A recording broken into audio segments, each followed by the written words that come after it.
fera aujourd'hui une vidéo recette. Donc écoutez, j'ai décidé de vous faire une tarte salée, donc à base aux légumes, hein, avec des courgettes et puis des carottes.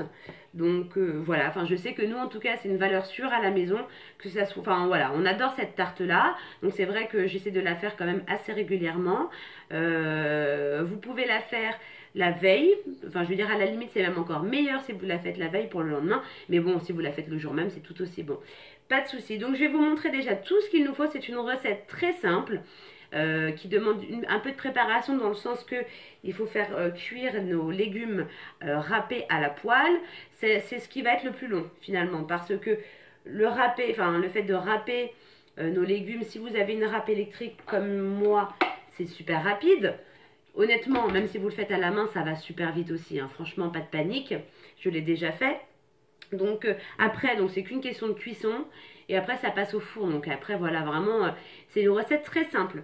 Donc je vous montre ce dont on aura besoin. Donc déjà, en premier, une pâte. Donc feuilletée ou brisée, selon vos goûts, vous prenez ce que vous voulez.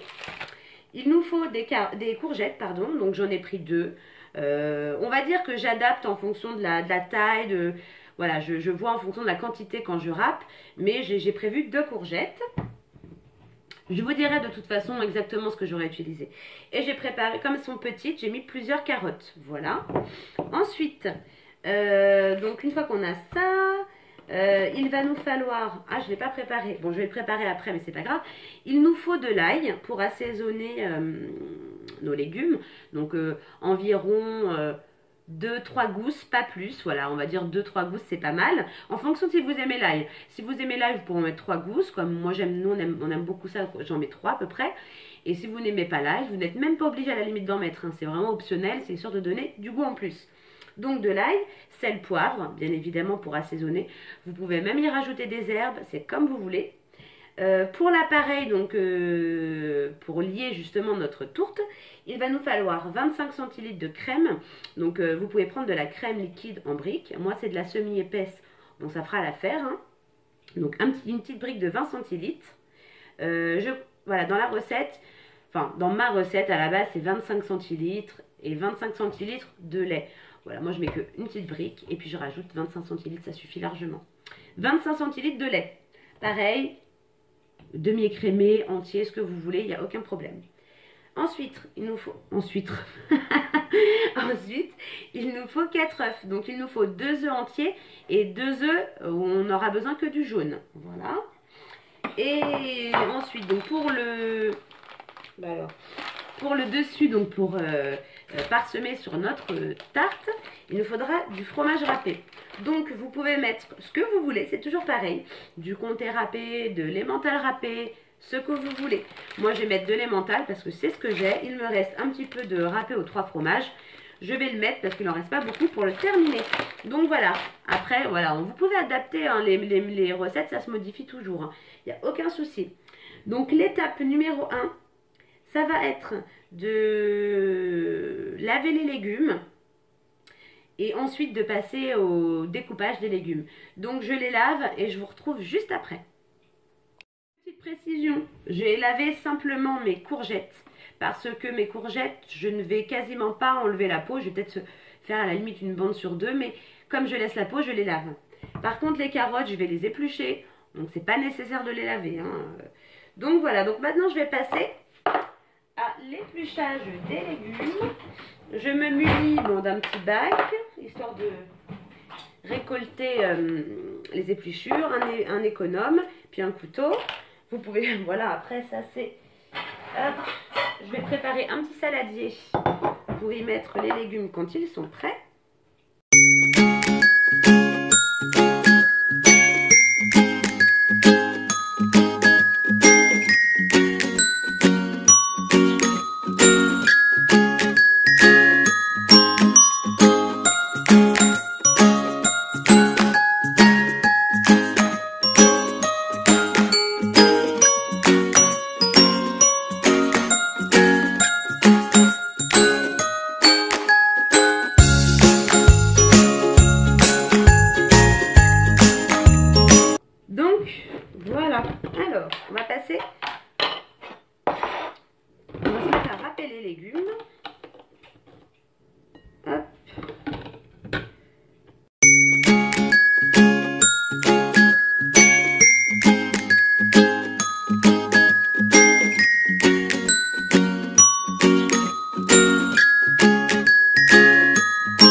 il y a... Attendez, ça c'est un petit bout. On en met partout, mine de rien. Donc je vais quand même en râper encore un peu. Parce que mine de rien, comme ça rend beaucoup d'eau à la cuisson, du coup le volume diminue. Donc je pense que je vais en rajouter. Je vais remettre l'autre courgette.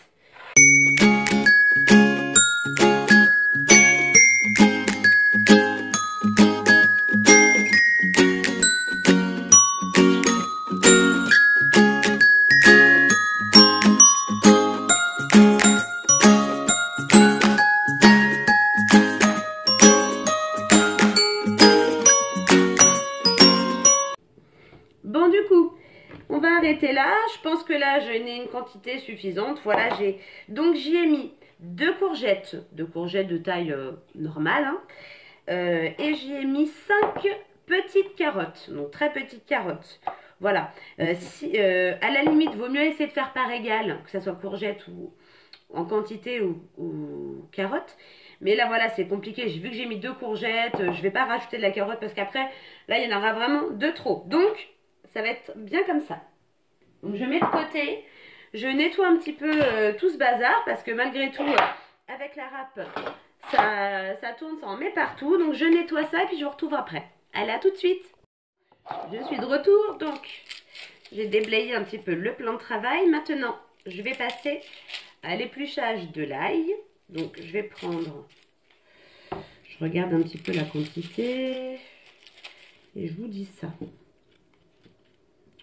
2, 3. Ouais, allez, je vais mettre que 3 gousses d'ail. Ouais, une de taille voilà, correcte. Hein, c'est pas des très très grosses non plus. Donc, je vais les éplucher. Alors, moi j'ai le petit appareil. Oh, faut que je me mette vraiment devant la lumière. J'ai le petit appareil, vous savez, l'écrasail là. Mais si vous ne l'avez pas, vous pouvez très bien hacher l'ail finement. Ça revient au même. Moi, je le fais, voilà, parce que ça évite... c'est plus facile, mais vous en trouvez de partout, hein, des petits... Je vous montre. Hop. Au cas où vous ne connaîtriez pas, c'est un écrasail. Voilà, vous mettez votre gousse d'ail à l'intérieur, vous appuyez fermement, et puis ça écrase l'ail, tout simplement. Donc, allez, on épluche.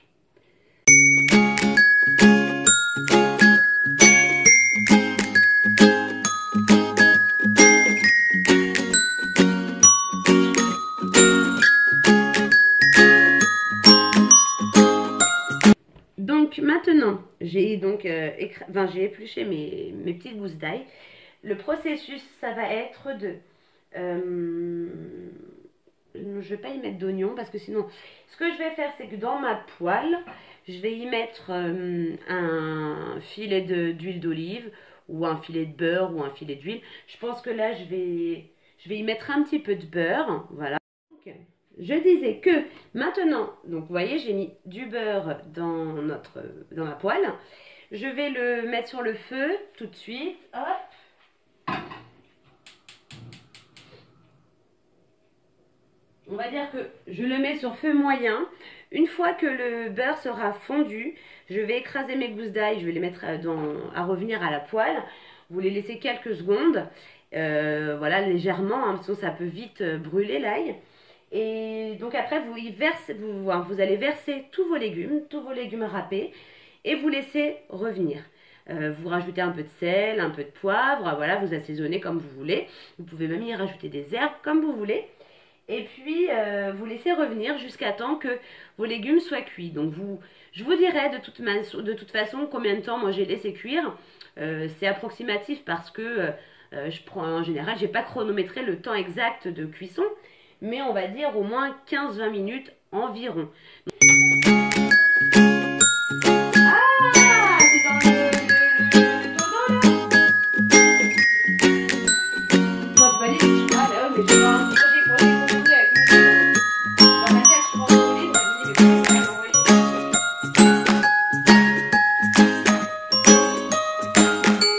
Évidemment, en même temps, il a pas tout gagné, il a pas tout gagné. Il faut pas lui faire une photographie avec des réponses.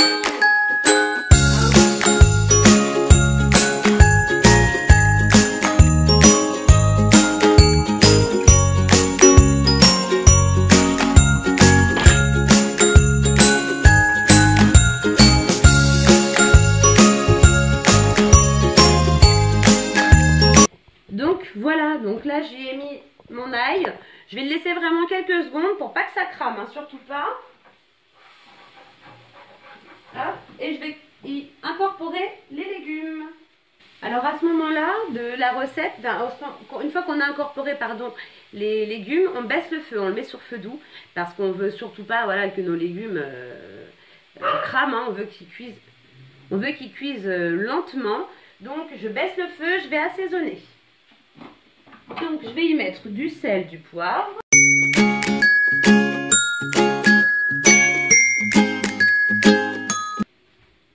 Hop. Et maintenant je vais couvrir un peu. Voilà, histoire de laisser mijoter. Donc écoutez, je vais attendre un petit peu que ça cuise. Et puis je vous reprends après pour qu'on prépare notre appareil à quiche. Voilà, avec un mélange de crème, de lait et puis d'œufs. Et donc moi je vais ajouter de la ciboulette, histoire de donner un peu de goût, mais je l'ajoute dans mon appareil, je la mets pas avec mes légumes. Voilà. Donc du coup je vous laisse là pour l'instant. Je vous retrouve, voilà, je laisse un petit peu cuire et puis je vous retrouve après. Allez, à tout de suite. Donc du coup je vous reprends pour vous montrer un petit peu. Donc voilà, c'est en train, vous voyez, ça a déjà diminué quand même en niveau quantité. Hein, tout doucement, en fait on laisse les légumes rendre leur eau, histoire que voilà, ça diminue, que ça cuise. Mais le mieux c'est de laisser couvert. Donc voilà, je touille un petit peu, histoire de bien mélanger. Hein, ça a déjà pas mal diminué. Bon, je vous reprends pour... Alors, du coup, pendant le temps que nos légumes cuisent, hein, on va pas rester à rien faire. Donc, on va commencer à préparer notre pâte. On va la mettre... on va la mettre dans notre moule. Donc, j'ai pris un moule à tarte, hein, tout simple. Voilà. Je vais déposer ma pâte feuilletée dans mon moule. Je vais vous baisser, comme ça, je vous montre ça.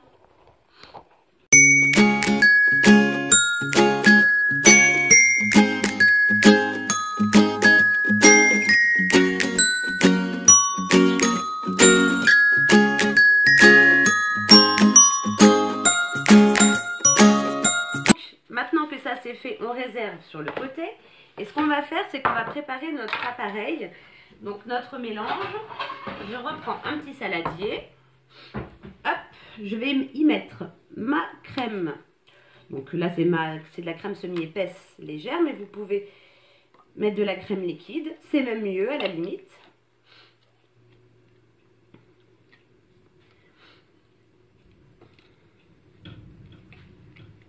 Voilà. Ensuite, je vais y incorporer 25 centilitres de lait.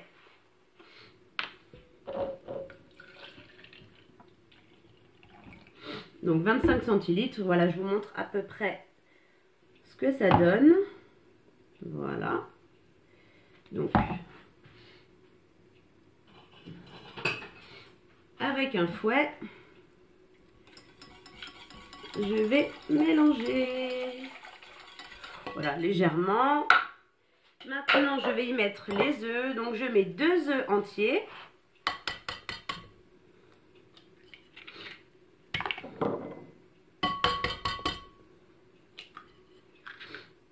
Et que les jaunes, 2 jaunes d'œufs.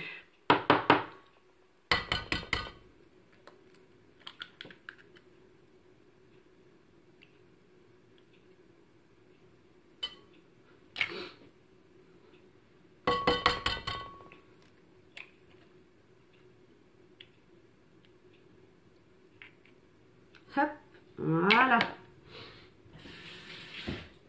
Maintenant, je vais y mettre du sel, hop, du poivre. On peut même y ajouter de la muscade. Moi, je sais que je n'en mets pas, mais on peut rajouter un peu de muscade. On peut mettre n'importe quelle épice en fin de compte. Mais vous n'êtes pas très droit là. Attendez. Hop. Et puis, je vais y mettre de la ciboulette, voilà, surgelée, déjà ciselée. Donc, je vais en mettre un petit peu. Voilà. Et maintenant, on mélange le tout.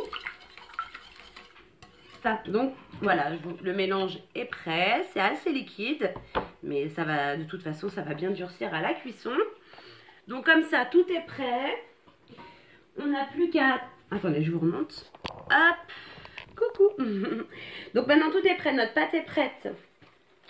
Notre appareil est prêt. On n'a plus qu'à attendre que nos légumes soient cuits. Je nettoie un petit peu le plan de travail, puis je vous retrouve. Je pense que entre temps, les légumes seront prêts.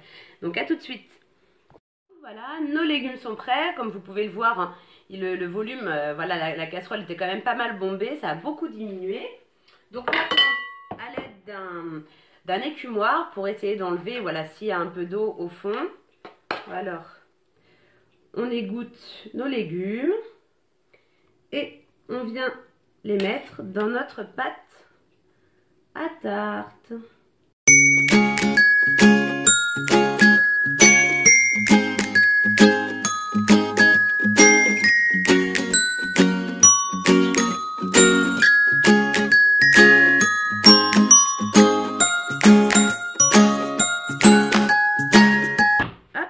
Du coup, ce que je vais faire, c'est que je vais mettre mon four à préchauffer le temps que je termine. Vous le mettez à peu près à 200 degrés, 180 degrés, c'est bien. Voilà.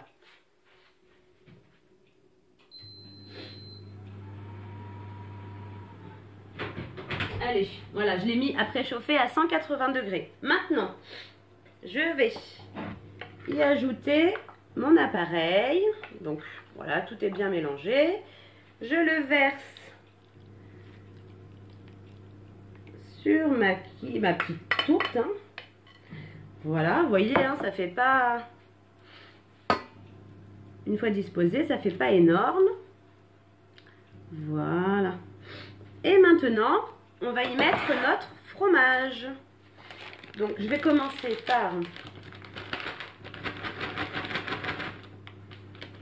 par le fromage qui me reste. Hein.